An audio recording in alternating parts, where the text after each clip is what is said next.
She never lost the duello. Not once in all her years as Mestra.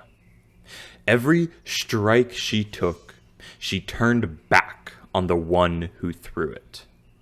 Then she lost on purpose, bared her heart, let her guard down, and let a new hand take the ribbon. That's the pact you're wearing right now. Not a weapon that hits harder, a weapon that answers. This build doesn't out-brawl anything. It waits for you to swing first. Hello, my fellow Stardust. I'm Crips, and welcome to the Cosmos.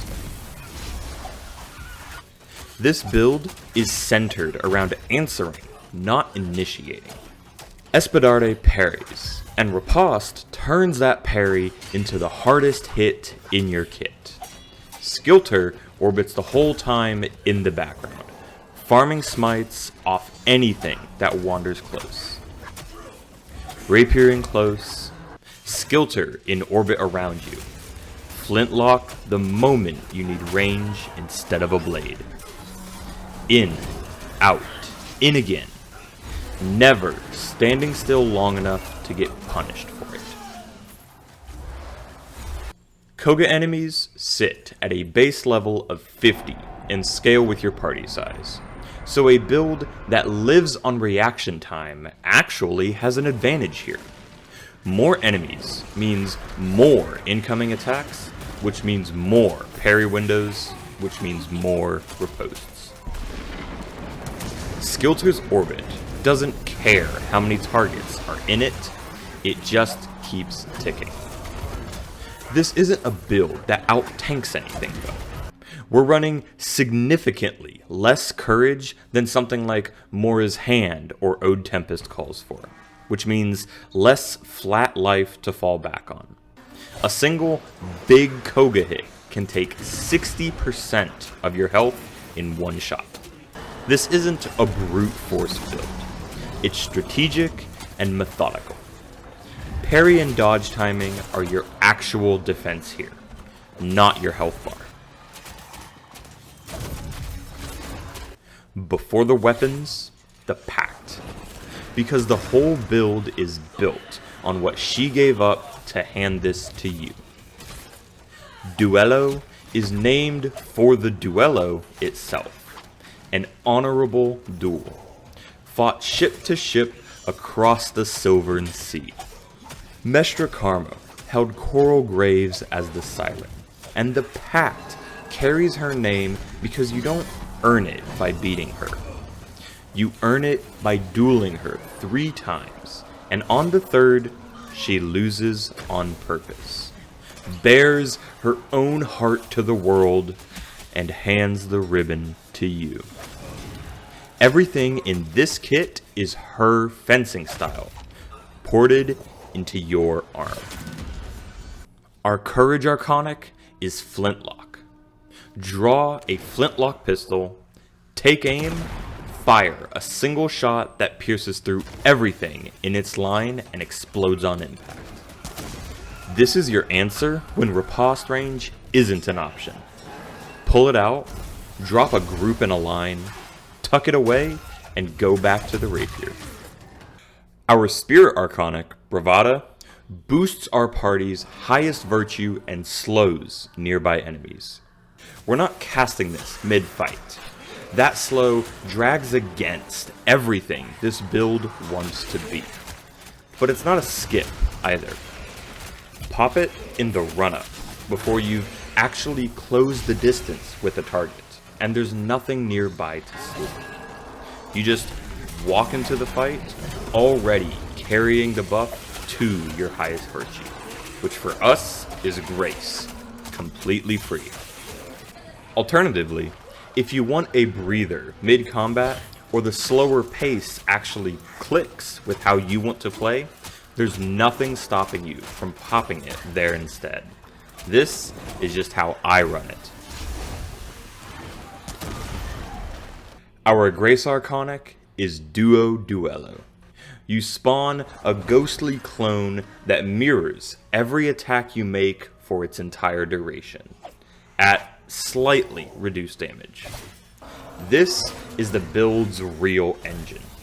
Every Espadarte hit, every Skílter throw, every riposte, doubled for as long as this is up. And because its damage and its duration scale off of Grace, this is exactly why Grace is our primary here. Not because Espadarte demands it, but because Duelo pays you back twice for every point you put in it. So our Flintlock answers at range. Duelo doubles everything we land up close. Bravada gets popped before the fight even starts. A free Grace buff banked before there's anything nearby to slow. Here's where this build gets specific. Espadarte needs 8 Grace and 6 Courage. Skílter needs 6 Grace and 5 Courage. Both are naturally 2 pips in each virtue, so on their own, a point of Grace and a point of Courage add the exact same weapon damage. This changes once we get to Joinery. We're pushing both weapons' Grace pips to the hard cap. So our Grace pips jump to 5 on each weapon while Courage stays at 2. So a point of Grace is worth more than twice as much weapon damage as a point of Courage from this point on. On top of that, Duelo scales both its damage and uptime off Grace, the one thing in this build that gets better the more Grace you feed it.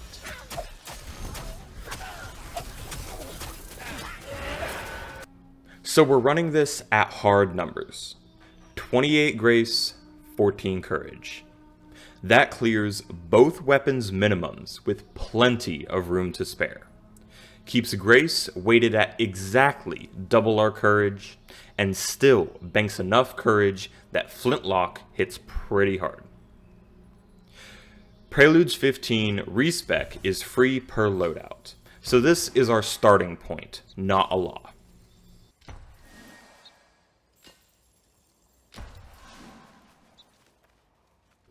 Our talisman here is the Cogah Creutair. It only gives a +2 Grace bump, but it stacks a stagger multiplier for every Agari slain on your Cogah run.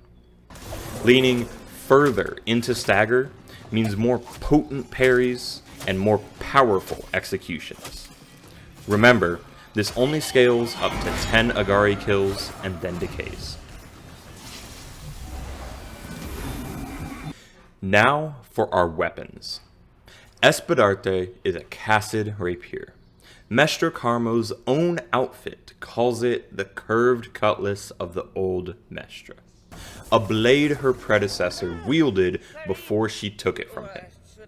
A weapon named for someone else's silence, now in the hands of the one who out-talked him.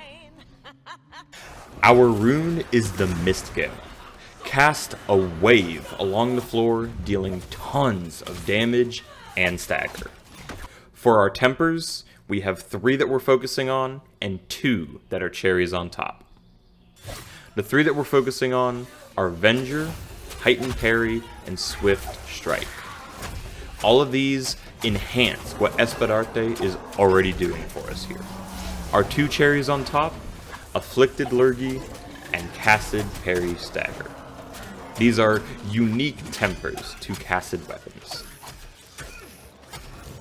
For our joinery, Gildar, thrice blessed by Sapphine, will cap out our pips on Espadarte to take full advantage of our Grace investment.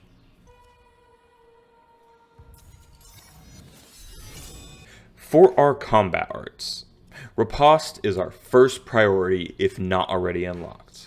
Then Vaunt, and finally Swift Parry.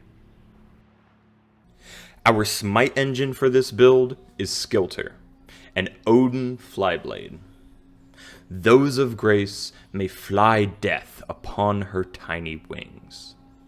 Holding heavy attack without sprinting sends it into orbit, a ring around us that damages and smites anything that wanders in. Our rune here is Pictrix, which releases 4 seeking sprites for some solid emergency damage. The only temper we're going to worry about is Sullying Force to increase our smite chains. Lastly, our joinery, Quicksilver thrice blessed by Sapphine. This will cap out our pips on Skílter to take full advantage of our grace investment and get a little more damage.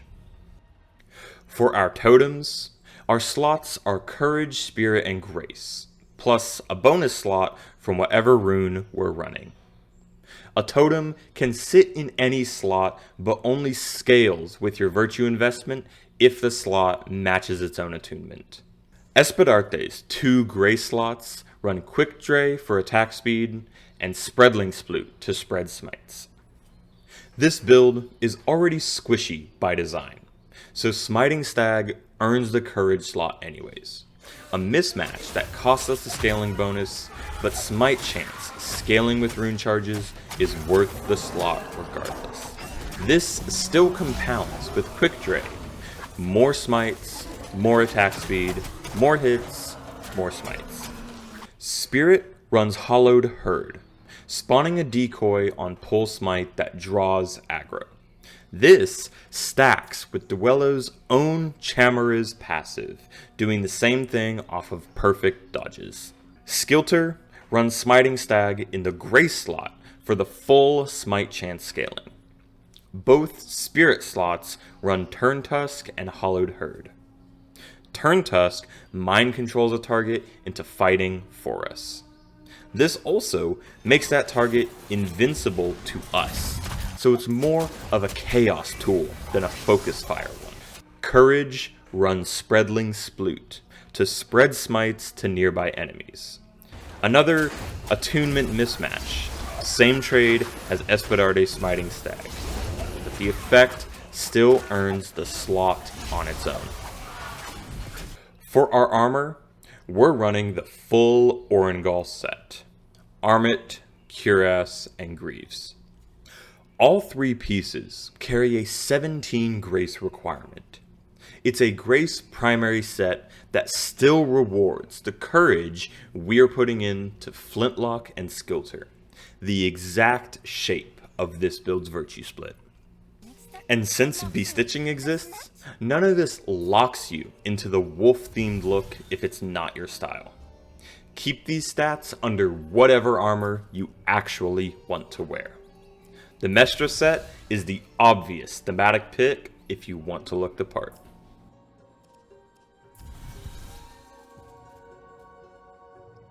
Let's do a quick rundown on actually getting all of this.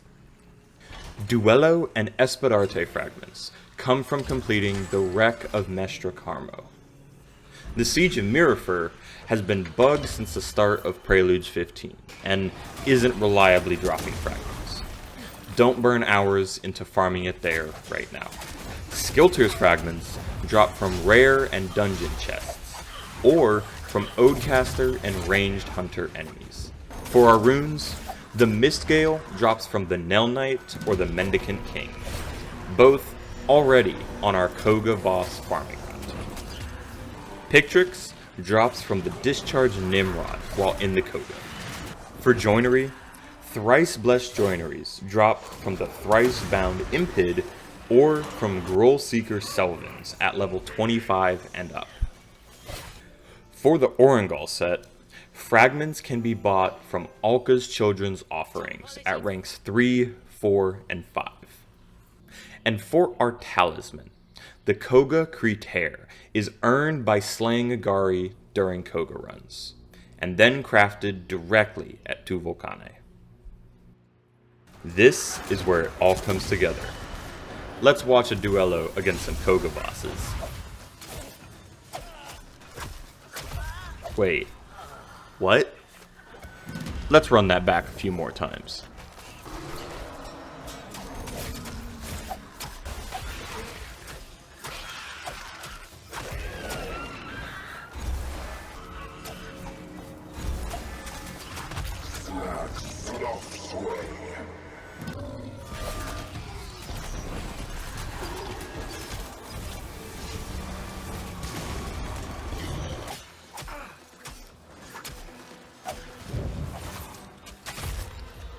This loadout is what works for how I play. If you'd rather lean harder into the Arcanic loop instead of the weapon swap rhythm, Duelo carries a build on its own just fine. The Grace Courage split is the core of this build, but it's not the only way to run the Duelo.